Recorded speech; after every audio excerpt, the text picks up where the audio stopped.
അപ്പോൾ ഇന്ന് പറയാനുള്ളത് എന്താ വെച്ചാൽ പല വീട്ടുകാർക്കും ഈ സൈഫോണിക് ക്ലോസറ്റും വാഷ് ഡൗൺ ക്ലോസറ്റും എന്താണെന്നുള്ളത് അറിയില്ല. അപ്പോൾ അതിനെക്കുറിച്ച് ചെറിയൊരു വിവരമാണ്. പ്ലംബർമാർക്ക് അറിയും, ഒട്ടുമിക്ക എല്ലാ പ്ലംബർമാർക്കും അറിയും. പുതിയ പഠിക്കുന്ന ആൾക്കാർക്ക് മാത്രമേ അതിനെക്കുറിച്ചൊരു ധാരണ ഇല്ലാത്തുണ്ടാവുള്ളൂ. എന്താ സംഭവം എന്ന് വെച്ചാൽ ഈ വാഷ് ഡൗൺ എന്ന് പറയുന്നത് ജസ്റ്റ് ഫ്ലഷ് ചെയ്താൽ വെള്ളത്തിൻ്റെ ഫോഴ്സ് കൊണ്ട് എന്ത് ചെയ്യാണ് വേസ്റ്റ് പോവുക.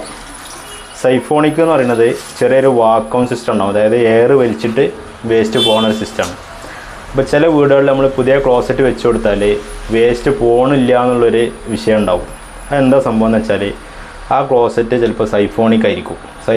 എയർ ഇല്ലാത്ത സ്ഥലത്തായിരിക്കും ഈ ക്ലോസറ്റ് വെച്ചിട്ടുണ്ടാവുക. അപ്പോൾ പ്ലംബർമാരായാലും ശ്രദ്ധിക്കേണ്ട ഒരു വിഷയം എന്താ വെച്ചാൽ സൈഫോണിക് ക്ലോസറ്റ് വെക്കുകയാണെന്നുണ്ടെങ്കിൽ നിർബന്ധമായിട്ട് അതിന് എയർ വേണം. എയർ ഇല്ലാന്നുണ്ടെങ്കിൽ ആ ഫംഗ്ഷൻ വർക്ക് ചെയ്യില്ല. അത് ഒതുക്കി കിടന്ന് ഇങ്ങനെ ഒരു ഏകദേശം ഒരു 3 മീറ്ററിൻ്റെ ചുരുങ്ങിയില്ലെങ്കിൽ എയർ നിർബന്ധമാണ്. കുറേ വർക്ക് ചെയ്യും, അതിൻ്റെ കുറേ കഴിയുമ്പോൾ അതിൻ്റെ ആ ഫംഗ്ഷനെ വർക്ക് ചെയ്യാതായി കാണുന്നുണ്ടാവും. വേസ്റ്റ് ഇങ്ങനെ കിടന്ന് ഇങ്ങനെ കറങ്ങും. അപ്പോൾ ഒരുവിധം വീടുകളിൽ നിന്നൊക്കെ നമുക്ക് കംപ്ലയിൻറ്റ് ഉണ്ടായില്ല. അപ്പോൾ സംഭവിക്കൽ എന്താ വെച്ചാൽ അവിടെ സൈഫോണിക് വാഷ് ഡൗൺ വെക്കേണ്ട സ്ഥലത്ത് സൈഫോണിക് വെച്ചിട്ടുണ്ടാവും, അതാണ് ഉണ്ടാകുക. അപ്പം സൈഫോണിക്കും വാഷ് ഡൗണും തമ്മിലുള്ള വ്യത്യാസം എന്താണെന്ന് ഞാൻ അറിയേണ്ടത് എന്താ വെച്ചാൽ വാഷ് ഡൗണ് ജസ്റ്റ് ഒരു ഹോള് മാത്രമേ കാര്യം. സൈഫോണിക്കിന് ഇതിൻ്റെ ഉള്ളിൽ എക്സ്ട്രാ ഒരു ഹോളും കൂടി ഉണ്ടാവും ഇവിടെ ഇങ്ങനെ എയർ വലിക്കാനുള്ള.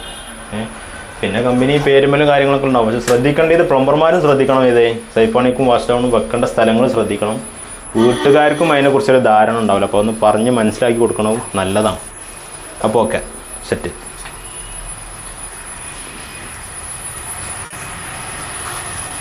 പിന്നെ മൂത്രം